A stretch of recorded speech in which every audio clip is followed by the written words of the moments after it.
আচাৰ্য চাণক্য আছিল এজন মহান কৌশলবিদ, ৰাজনীতিবিদ, কূটনীতিবিদ, অৰ্থনীতিবিদ।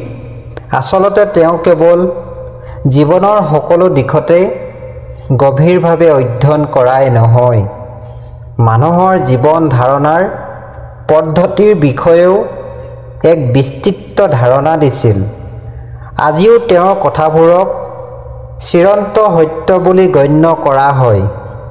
লগতে আচাৰ্য চাণক্যৰ নীতি অনুসৰণ কৰি চন্দ্ৰগুপ্ত মৌৰ্যৰ সম্ৰাট হৈছিল।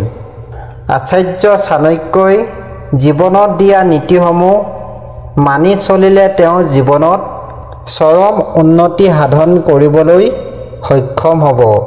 এই প্ৰসংগত আমি সকলোৱে এই কথাষাৰ শুনিছোঁ যে প্ৰতিজন সফল পুৰুষৰ আঁৰত এগৰাকী নাৰীৰ অৱদান থাকে। অৰ্থাৎ এগৰাকী নাৰীয়ে ইচ্ছা কৰিলে স্বামীৰ জীৱন উন্নত কৰিব পাৰে। সেইবাবে আজি আমি কথা পাতিম আচাৰ্য চাণক্যই কোৱা এই 4টা গুণৰ বিষয়ে। যদি এই 4টা গুণ আপোনাৰ স্ত্ৰীৰ মাজত থাকে তেনেহ'লে আপোনাৰ জীৱন সুখী হ'ব। নম্বৰ 1, যিগৰাকী নাৰীৰ ইচ্ছা সীমিত। আচাৰ্য চাণক্যই তেওঁৰ প্ৰবাদত কৈছে যে যিগৰাকী নাৰীৰ ইচ্ছা সীমিত তেওঁৰ স্বামী অত্যন্ত সৌভাগ্যৱান। চাণক্য নীতিত কোৱা হৈছে যে বহু ক্ষেত্ৰত স্বামীয়ে পত্নীৰ ইচ্ছা পূৰণৰ বাবে অনৈতিক কাৰ্যত লিপ্ত হয়, যাৰ বাবে তেওঁ বহু বিপদৰ সন্মুখীন হ'বলগীয়া হয়। কিন্তু নাৰীৰ ইচ্ছা সীমিত হ'লে, অৰ্থাৎ অলপ সুখী হ'লে স্বামীৰ জীৱনটো সুখী হৈ পৰে। নম্বৰ 2, শান্ত মহিলা। আচাৰ্য চাণক্যৰ মতে অত্যন্ত শান্ত নাৰীক দেৱী লক্ষ্মীৰ ৰূপ বুলি গণ্য কৰা হয়। এজন পুৰুষে যদি জীৱনত কোনোবা নীৰৱ, শান্ত পত্নীৰ সমৰ্থন পায় তেন্তে তেওঁক অতি ভাগ্যৱান বুলি গণ্য কৰা হয়।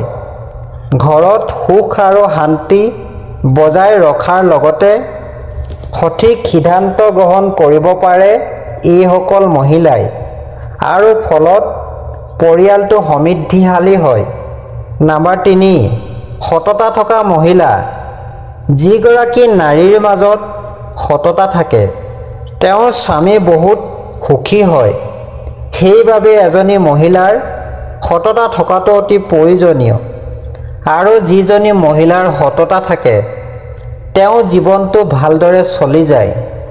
নম্বৰ 4, শিক্ষা আৰু যোগ্যতা।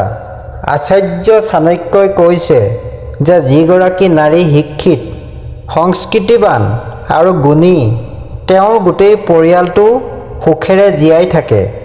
এনে নাৰী জীৱনত আগবাঢ়ি যোৱাৰ এক প্ৰেৰণাৰ লগতে পৰিয়ালৰ সকলো সদস্যক প্ৰতিটো সমস্যাৰ পৰা পৰিত্ৰাণ পাবলৈ সহায় কৰে। ভিডিঅ'টো চোৱাৰ বাবে সকলোকে ধন্যবাদ জনালোঁ আৰু মোৰ চেনেলটো ছাবস্ক্ৰাইব কৰিবলৈ নাপাহৰিব।